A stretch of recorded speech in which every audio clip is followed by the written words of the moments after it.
dan merecord pertemuan hari ini. Bu Intan ulangi untuk pembukaan. Assalamualaikum warahmatullahi wabarakatuh. Waalaikumsalam warahmatullahi wabarakatuh. Waalaikumsalam warahmatullahi wabarakatuh. Oke, makasih kalian semua sudah datang. Bu Intan akan langsung pertemuan hari ini. Sebenarnya sebelumnya Bu Intan akan menyampaikan beberapa dari topik ini. Alhamdulillah kemarin malam Bu Intan sudah bikin pertemuan kita yaitu tentang struktur dan fungsi daun.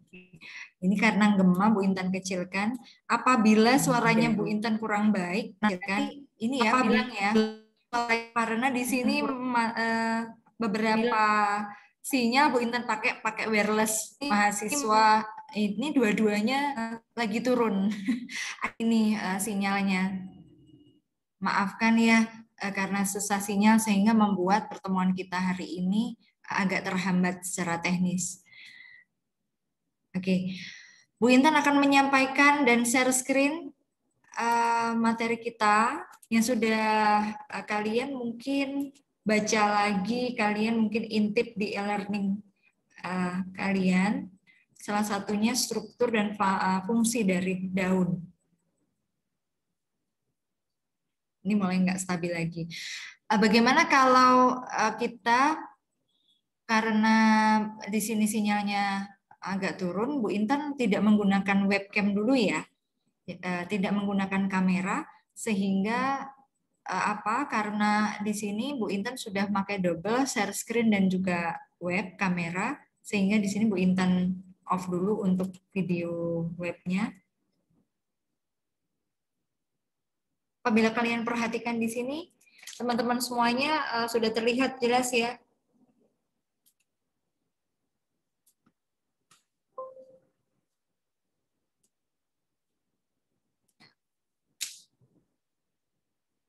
Apabila kalian perhatikan, Bu Intan akan men-slideshow.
Mohon maaf, mic-nya mati Bu. Mic-nya Bu Intan mati Bu. Aduh, mohon maaf, mic-nya panjenengan mati Bu. Astagfirullahaladzim. Maafkan ya, maafkan. Oke, kita lanjut mulai awal ya, kita ulang. Kita ulang mulai dari awal. Kalian sudah tahu belum betapa pentingnya daun di dalam keberlanjutan dan keberlangsungan hidup tanaman? Udah tahu sinyalnya naik turun. Gimana? Apakah mau dilanjutkan? Apakah sebenarnya gini, Bu Intan itu hari-hari di kampus 2 stabil. Hanya hari ini entah kenapa kok menjadi tidak stabil. Oke, kita lanjut atau mau diganti saat nanti Bu Intan di rumah mungkin kita pakai mobile. Ini kebetulan Bu Intan belum siap untuk mobile data sehingga mau tidak mau kita harus naik turun sinyalnya. Tapi masih bisa berjalan ya. Maaf kalau nanti ini ya naik turun ya. Gimana? Apakah mau dilanjutkan atau nanti saja saat siang atau sore nanti ketemu atau sekarang aja kali ya? Sekarang aja. Tapi mohon maaf kalau nantinya suara Bu Intan dan sinyalnya naik turun ya.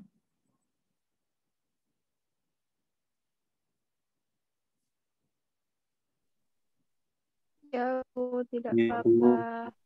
Oke. Aduh, maaf ya, Masya Allah. Ini siapa nih yang record?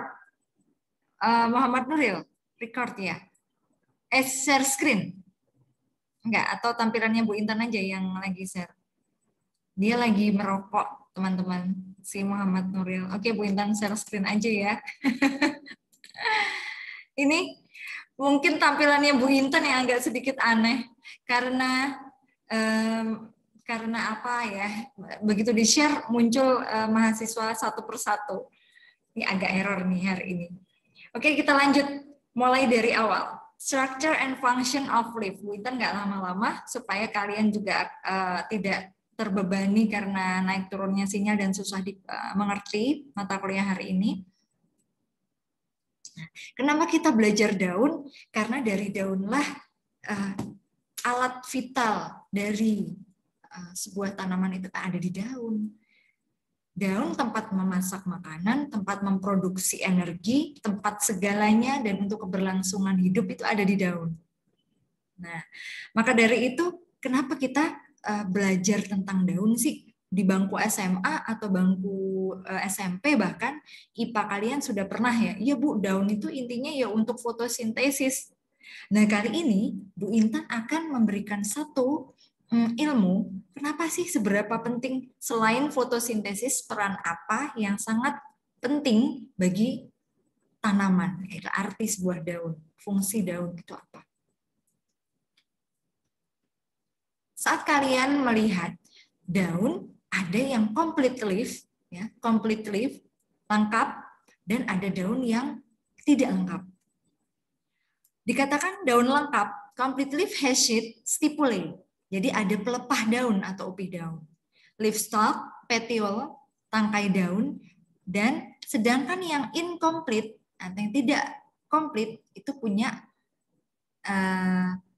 dia punya satu atau dua bagian yang tersebut. Sehingga contohnya nih ada dua atau lebih. Contohnya adalah daun mangga dan daun nangka. Jadi ada yang sempurna, ya, ada lengkap dan ada yang tidak lengkap. Terus daun lengkap bisa dijumpai pada pohon pisang dan rumput-rumputan. Jadi bisa dipahami ya, ada daun yang nggak lengkap dan ada daun yang lengkap. Daun yang tidak lengkap itu contohnya ada pada daun mangga dan daun daun nangka. Kalau daun yang lengkap dapat dijumpai pada pohon pisang dan rumput-rumputan. Oke. Next, struktur. Saat kalian memperhatikan di sini ada morfologi daun, strukturnya ada macam-macam, banyak sekali. Ada yang bentuknya pinnate, ya, venation-nya ada bentuk-bentuknya ya, ada paralel, palmate, ya. Saat kalian melihat dan googling, browsing di beberapa gambar daun, kalian akan muncul daun-daun seperti ini, macam-macam sekali. Shapes berdasarkan bentuknya, ada yang linear, obovate, agak gembung, ya, oval, pinnate, trilob, ya, kemudian palmate trilob, ya, bentuknya menjari, ada yang reniform, dan ada lagi bentuk-bentuk yang berdasarkan arrangement. Ada yang simple satu, ada yang palmately compound, ada yang beberapa cabang, ya kan, pinnately compound. Terus ada yang marginnya jaraknya macam-macam juga, ada yang entire, lebih rengkat, lebih rapat. Terus ada yang crenate, dentate, serrate. Ini ada beberapa yang bisa kalian pahami. Tidak harus hafal, hanya paling enggak kalian tahu. Oke? Nah, kemudian, based on composition of leaf, dasar susunan daun, leaf is separated to be simple leaf and compound leaf. Daun ada yang tunggal dan yang majemuk. Compound leaf itu majemuk. Simple leaf is that has one leaf in its stalk. Daun tunggal adalah daun yang punya satu daun pada satu tangkai. Sedangkan daun majemuk, daun yang punya lebih dari satu atau more than one leaf in one of its stalk. Jadi ada beberapa more than one, ya, lebih dari satu daun pada satu tangkainya. Ya, bisa dipahami di sini, ya. Ada dua macam, ya, perbedaan susunan daun berdasarkan susunannya, daun tunggal dan daun majemuk. Saat kalian mati gambar ini, ada beberapa lapisan struktur anatomi daun. The anatomical structure in leaf consists of epidermis, nih, epidermis, ada palisade tissue atau jaringan palisade, jaringan tiang, dan ada jaringan spons atau jaringan bunga karang, spongy tissue, ya, atau kalau bahasa Inggris namanya coral flower tissue. Repot-repot jaringan bunga karang gitu aja, atau jaringan spons. Jaringan spons itu ada di sini. Bentuknya seperti apa? Cekung-cekung ini, ya. Nah, kalau kalian di sini lihat satu-satu Bu Intan sampaikan, atas sendiri ada kutikula. Kutikula ini sifatnya seperti membran. Jadi menutupi bagian epidermis, macam kulit terluar dari epidermis. Terus di bawah kutikula ada epidermis. Ini epidermis. Ya. Di bawahnya lagi jaringan tiang. Nah, fotosintesis letaknya ada di jaringan tiang ini. Selanjutnya ada jaringan bunga karang. Nah, jaringan tiang dan jaringan bunga karang ini disebut jaringan mesofil. Jadi jangan sampai lupa kalau Bu Intan tanya, jelaskan konsep atau mekanisme jaringan mesofil. Yang kalian sebutkan harus dua, ada jaringan tiang dan ada jaringan bunga karang. Ya, fungsinya jaringan tiang itu apa Bu Intan? Kemudian jaringan bunga karang itu apa? Jadi jaringan tiang ini adalah tempat di mana fotosintesis berlangsung. Ya, kita akan bahas lagi satu persatu, ya, baik jaringan tiang, bunga karang, dan xilem phloem. Nah, ini merah dan biru, kalau kalian lihat ada bulat-bulat kecil di sebelah kanan bagian kalian, di kanan kalian ada yang merah ini xilem, ya, berkas pembuluh ini, ya. Berkas pembuluh angkut. Yang biru ini phloem dan yang merah ini xilem. Nah, bawah ada pintunya, Bu. Iya benar, ini adalah epidermis bawah. Di sini ada jembatannya, ya. Ada jembatan untuk keluar masuknya CO2 dan O2. Untuk evaporasi itu di sini. Ya, untuk keluar masuknya CO2 open close gitu di sini, ya. Next, Bu Intan akan beri contoh gambar stomata. Maaf ya, kalau nanti naik turun, ya. Oke, kita share lagi. Lanjut. Nah, stomata. Bentuknya kayak mata, ya. Kayak mata di sini. Coba kalian perhatikan. Di dalam stomata inilah ada open close-nya H2O dan exit open ini di stomata ini. Ini mulai nggak stabil lagi internetnya ya. Kalau suaranya Bu Intan nanti agak kurang jelas, nanti akan Bu Intan share lagi.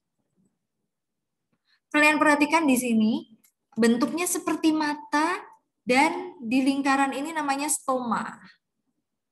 Stoma, di dalam stoma ada guard cell, ada pelindung, sel pelindung.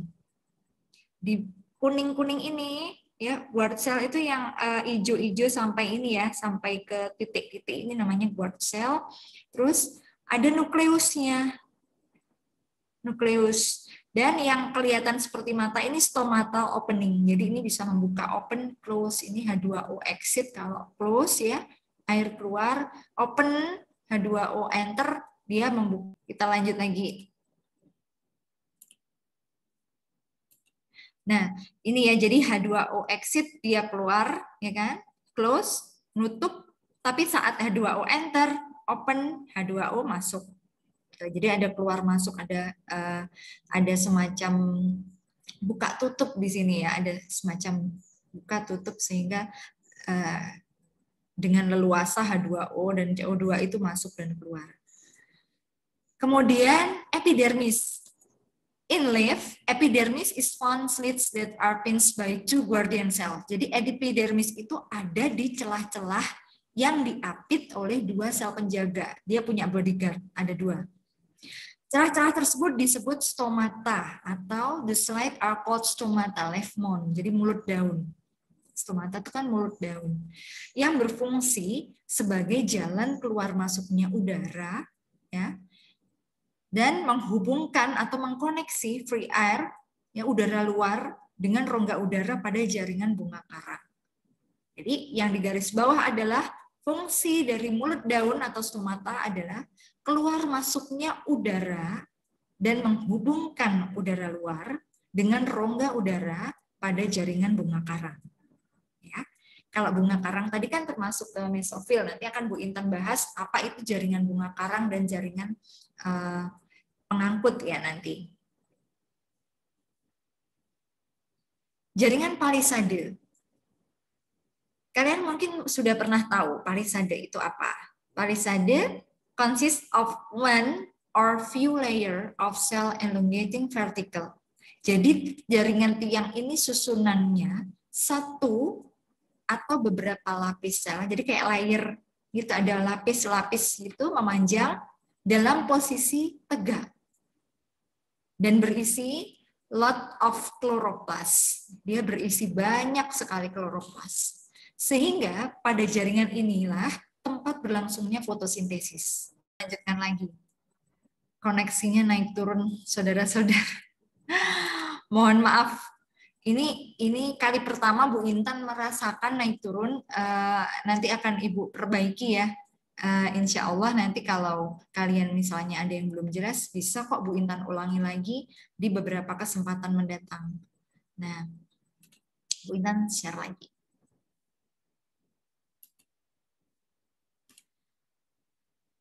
Oke, tadi kita sampai berisi banyak kloroplas ya pada jaringan palisade. Sekarang Bu Intan, apa itu jaringan bunga karang atau jaringan spon? Jaringan bunga karang itu letaknya di bawah dari jaringan palisade, ya, ada di bagian bawah palisade. Disebut spon atau jaringan spon karena sel-selnya tersusun tidak rapat, ada rongga. Sehingga terdapat rongga-rongga udara tempat berlangsungnya pertukaran gas. Jadi on, close, exit, ada rongga-rongganya sehingga dia leluasa untuk bertukar.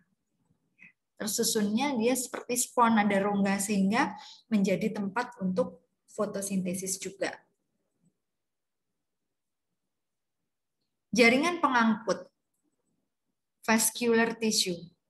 Vascular tissue only form complex net-like branch system. Jadi jaringan pengangkut pada daun, kalian pernah tahu dong ada xilem, ada phloem, ya kan? Sistemnya kayak percabangan, kayak jala. Kalian tahu jala ya? Kalau di nelayan jalannya itu kan kecil-kecil gitu ya untuk nangkap ikan tuh. Ini semacam jala, tapi lebih kompleks lagi. Nah, Jaringan pengangkut inilah yang disebut sebagai tulang daun. Tulang daun ini terletak di antara jaringan tiang dan jaringan bunga karang. Apabila kalian di lab, kemudian memotong sayat, ya, mensayat daun itu secara melintang, nah tulang daun itu kan kelihatan ada berkas pengangkutnya yang tersusun atas silim dan floem.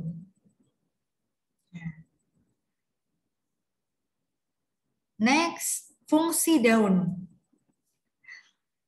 Oke, saat di bangku kuliah, belum kuliah ya, kalian SMP, SMA mungkin kalian berpikir, Bu, fotosintesis, Bu, peran daun ya untuk fotosintesis hanya satu. Tapi kita di bangku kuliah ini harus tahu peran dari daun itu lebih dari itu. Dia sebagai alat perkembangbiakan vegetatif. Daun juga sebagai tempat untuk menyimpan bahan makanan. Apabila saat kalian misalnya gini, cadangan makanan pada tumbuhan itu letaknya ya ada di daun. Nah, jika cuaca lagi tinggi, panas, terik, dan makanan juga sulit, ya kan? Daun punya peran untuk mengeluarkan cadangan itu saat situasi darurat. Sehingga daun itu punya peran yang sangat besar bagi tanaman.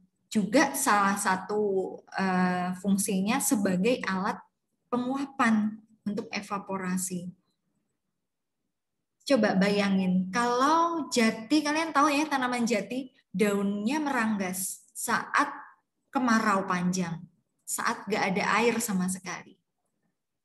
Bu, lah terus gimana dong pohon jati itu mengalami meranggas, masaknya bagaimana? Kan gitu ya. Dia menyisakan, jati itu yang meranggas itu daun-daun yang tua. Dia menyisakan beberapa daun yang digunakan untuk pondasi dia untuk memasak makanan, sehingga sewaktu-waktu dia butuh untuk makanan dan energi, dia ada. Tapi ada kalanya daun jati itu menggugurkan daunnya karena untuk mengurangi evaporasi atau terjadinya semacam, kan terlalu banyak ya, kalau daun nanti lebih banyak, bayangin aja berarti yang dikelola oleh tanaman itu juga akan lebih banyak sehingga kesulitan untuk berevaporasi dan mengalami penguapan yang berlebih, ya kan. Nah, kalau evaporasi ini tinggi, jati tidak akan bisa bertahan dan khawatirnya adalah mati. Makanya itu mengapa ada pengguguran daun, kemudian ada pengurangan pada daun-daun tua. Daun-daun muda tetap ada, ya, meskipun sedikit, dia digunakan untuk memasak makanan. Lanjut, nah ini yang terakhir nih, ya. Ada beberapa daun yang unik, yang antik, unik, yang kalian lihat mungkin saat tertentu bagus sekali untuk tanaman hias, yaitu kaktus. Siapa sih yang nggak kenal kaktus ya? Bentuk daunnya lancip, ya. Mengapa Bu ini seperti ini? Terus masaknya bagaimana? Jadi kaktus itu punya modifikasi daun. Dia tetap punya klorofil di bagian bawah jarumnya, atau untuk fotosintesis ya, dia di bawah jarumnya itu sudah ada sel yang digunakan untuk memasak